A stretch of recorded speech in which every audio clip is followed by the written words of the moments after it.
Can't get this camera to sit straight, dang.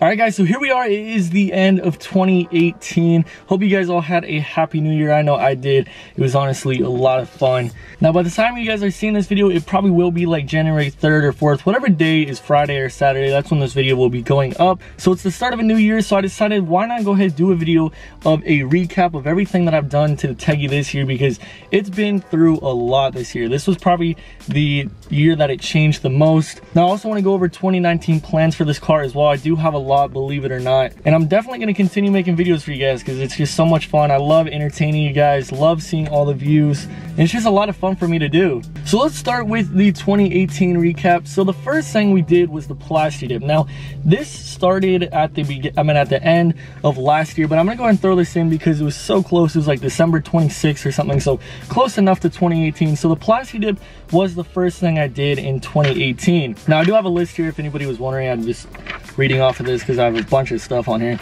The plastic dip was the first major thing of 2018, and honestly when I first got it painted, it was so fresh, it was so nice, but honestly it just does not last. I didn't take very good care of it. I don't have like a water softener, so it does leave a lot of water spots on the car, and they didn't come off ever. And I don't want to invest any more money in the plastic dip because it is kind of peeling in some areas, so I'd rather just save up for another paint job. We'll get into that later. So the plastic dip probably won't last too much longer, but it was the first mod of 2018. Now the next thing we did was the Windjet halos. I really do think this made a huge difference with the car, just the look of the front. I absolutely love it. We also did the clear turn signals not too long after that. That definitely added a nice touch too. Just cleans up the front end, doesn't leave the little orange there anymore, so I do like that a lot. And then shortly after that, the turbo build began. I bought a block, and actually the first block I got, it was kind of messed up. The where the crankshaft sits, it was all rusted and it was just not perfectly round, so that kind of sucked. I had to give it back to the guy that I bought it from, but the guy that I bought it from actually gave me a deal. He was the guy that built my bottom end of my motor for me, so I was able to swap the block. He ended up building a lot of the motor. You know, obviously I had to pay for the parts and everything, but it did take a lot of stress off of me, and I didn't have to deal with trying to line hone the little whatever, the crankshaft area. I don't even think you could actually do that on Honda blocks. I called like 3 different places, nobody wanted to do it. That is where the build began. I started assembling it, got it back from him. It was nice and shiny. I absolutely loved it.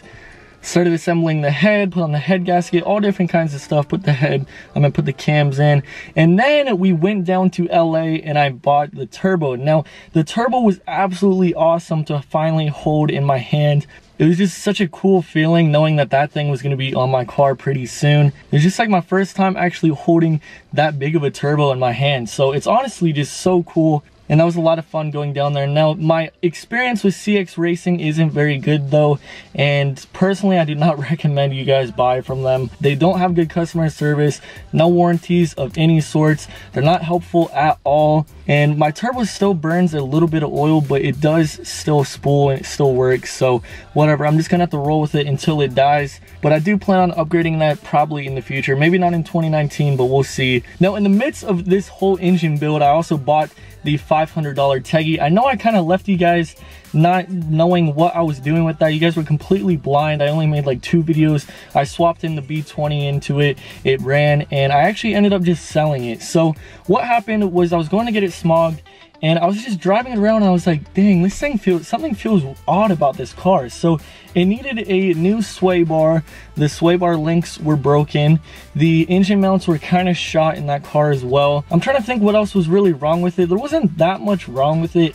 I just didn't want to have 2 project cars going at the same time. It would have been absolutely ridiculous to be doing that, especially when I was in the middle of doing this turbo build that cost me so much money. So honestly, what I thought was I was just going to swap in the engine. It was going to be dailyable, but it turned out not to be that way. There was a lot of front end work that needed to be done on it. It was kind of rusty and needed some body work as well. So what I ended up doing is I just sold it. I only kept it for probably, I don't know, maybe 2 months. before I sold it. Now I'm actually pretty surprised that I was able to get $2 grand for that car, but you got to keep in mind it did have the fresh smog on it, and it did have basically a fresh motor. There was just some little things that needed to be fixed. Definitely a project car and something for somebody to learn about Hondas on. So that was cool that I was able to flip it. That was my first car I was able to flip. So after all that was done, we finally swapped in the GSR motor into this Teggy, and we started up for the first time. We had constant problems. The first time we ever started it up, I forgot to put this little bolt inside the oil sandwich plate, and all this oil just went all over my driveway, probably 3-4 quarts. It poured it all out basically. So glad that didn't damage the motor, or at least I didn't think it did, because it's running fine. But I definitely put enough assembly lube in there, so I think it's all good. Now I also had that huge air leak. I don't know if you guys remember that, but I was trying to find it for literally weeks. I thought it was the intake manifold gasket. I replaced that, nothing worked. Then Ali Garage came over to my house, and he's just like, okay, take off the throttle body. I take it off, and boom, he knew right away what was wrong with it. And what was happening was the throttle body I had was actually wrong for the car, and it was kind of sitting downward, and it was letting air in through the bottom. So got a new throttle body. Kind of sucked because I paid like $120 for the one that I did buy originally, but I was able to sell that back on eBay. But that was definitely one of the few problems we've had with this car. Now, probably the most major one that really hurt me was when I was on the dyno and it started making this noise, and I was like, crap, what is that? Is that like rod knock? What the heck? So I tell the tuner to stop. I'm like, whoa, what's that noise? And he's like, nah, dude, it's just something over there. And I was just like, oh gosh, I don't know. So he ended up hearing the noise, luckily, before hitting boost, because I do not know what would have happened if he actually revved it up pretty high with that noise.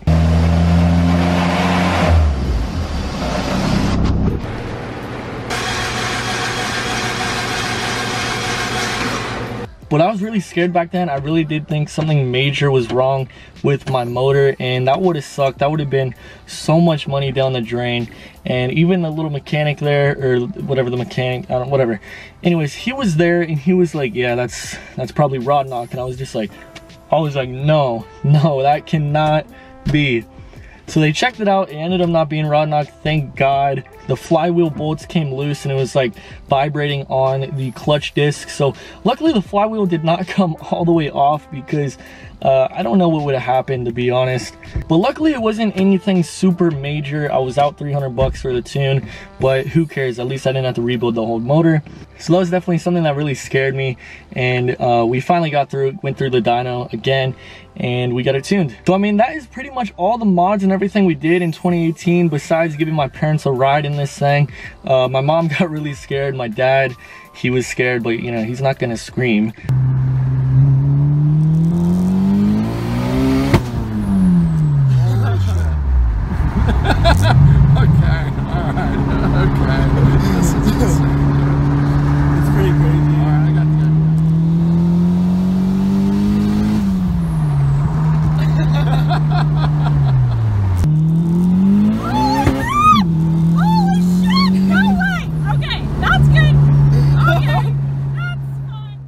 So that's a lot of fun. Maybe I'll get some more reactions from some of my friends once I get this thing rolling.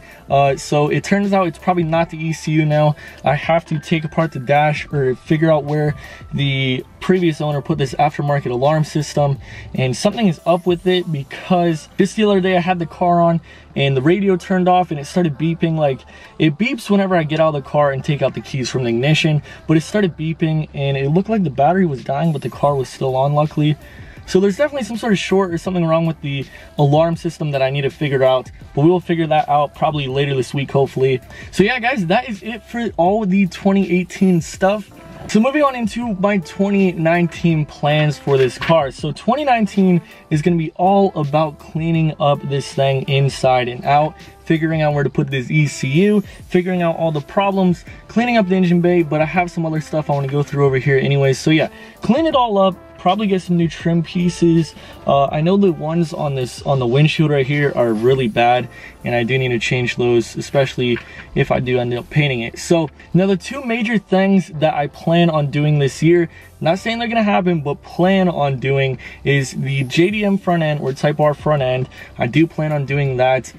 but it is very expensive. But I do want to do the JDM front end before I paint the car. So that's the other thing I want to do this year, is paint the car. Not going to tell you guys what color yet, but if you guys saw my Instagram, I kind of teased that I was planning on doing a paint job sometime this summer. So that is the plan. We'll see what happens, but I definitely want to get the car painted eventually anyways. But before I do that, like I said, I want to get the Type R front end, because it'd be pointless to have this front end and then decide later that I want the Type R front end and then have to repaint the car again. It's just going to cost me more money in the long run. May as well spend the money up front for the J front. I know I called it Type R JDM front end like 12 different times there, but whatever, you guys know what I mean. Now, I had a friend ask me if I was going to paint the engine bay when I get the car painted.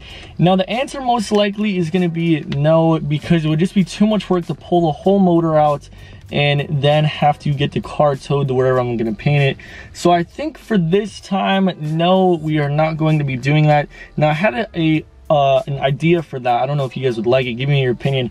I was thinking about just painting the engine bay black. So it is kind of just like a neutral color. It looks good with everything, and honestly, I don't think it would look that bad depending on what color I go with on the car. But I think that's what I'm going to end up doing, because the guy I'm getting the paint job from was my old coworker, and well, he was my boss basically. He's a really cool guy, and he's gonna hook it up with a paint job. I mean, not fully, I'm gonna have to pay for a lot of it, but I'm gonna save a lot of money compared to what I would pay at a real paint shop. And this isn't no like Mako paint job. This is gonna be a legit paint job. It's gonna be nice. But we'll see. If I could get enough cleaned up out of the engine bay where we could spray a little bit of color in there, that'd be cool. But I want to make it as easy for him as possible, since he is hooking it up. Now, I do know I had to work a lot on the interior. So the first thing we're probably going to do is switch out this steering wheel. This thing is so ghetto. Look at this thing.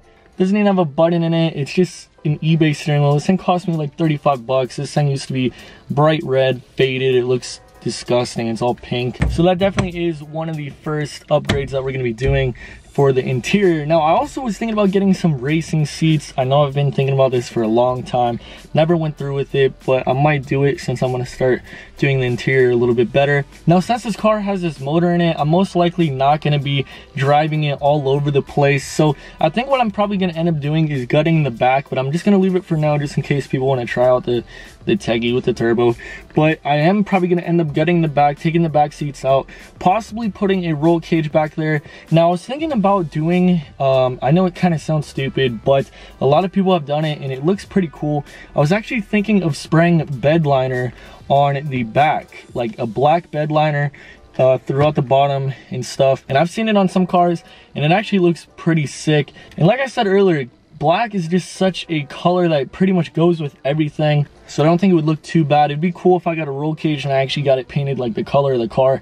That would be sick. But I think what I'm most likely going to do is either spray it with the bed liner stuff or either like just a black spray can, see how that turns out. Now, the only other thing that I plan on doing right now to the Teg is buy a new intercooler. The intercooler that I have just sits way too low. It's literally like 2-3 inches off the ground, scrape everywhere, and if that gets ripped off, I'm honestly scared that it'll damage the turbo as well, since everything's connected. I know it's just connected by those little plastic pieces, but still, don't really want to risk that. So I am probably going to get a smaller intercooler, and then also I want to get some resonators just to quiet this thing down so I don't get popped, because if I get all these paint job, all this stuff done in the interior, and I just get popped for it, it's going to suck, because this thing definitely is not going to pass the referee test. But at that point, I'd probably just I don't even know, I'd probably just unregister it and just have it as a non-operational vehicle and just bring it to the track every once in a while. But we'll see. Hopefully that does not happen. But anyways, that is it for all the 2019 plans, or at least the plans that I could think of. But we'll see as we go throughout the year. I'm sure there'll be more stuff that we'll be doing as well as those things. Now, there actually is one more thing that I forgot to mention, and that is that I'm going to be trying to get another car, probably to daily, so that I could just have this strictly as just like a little project car. But most likely going to keep it in the Honda gang. I'm trying to get a S2000. We'll see how that goes though. But if I do get an S2000, you guys will definitely see it on this channel. But I'm not going to be doing too many mods to it, really. I want to keep it kind of stock. You know, maybe just some rims, maybe suspension, we'll see. But anything I really do on that car, I want to get it like professionally done. Don't really want to do it how I did this car, just because that one's a lot more expensive. So you guys will see it on this channel, but for the more major things, I'm definitely going to bring it to a shop, but I'll still keep you guys updated on that.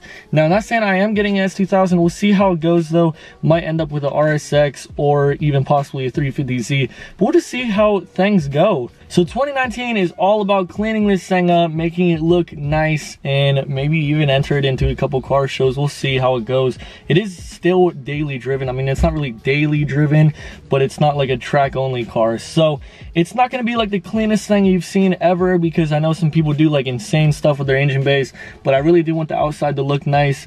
I want the interior to be nice. So that's what 2019 is all about, cleaning it all up. So we'll see how that goes. But anyways, I hope you guys enjoyed this video. I know it was probably a little bit long, but I just wanted to do a recap and also my plans for 2019, just to start things off right with this year. But yeah, hope you guys enjoyed it. If you did, make sure to thumbs up, subscribe if you're not already, and I'll see you guys in my next video. Peace out, guys.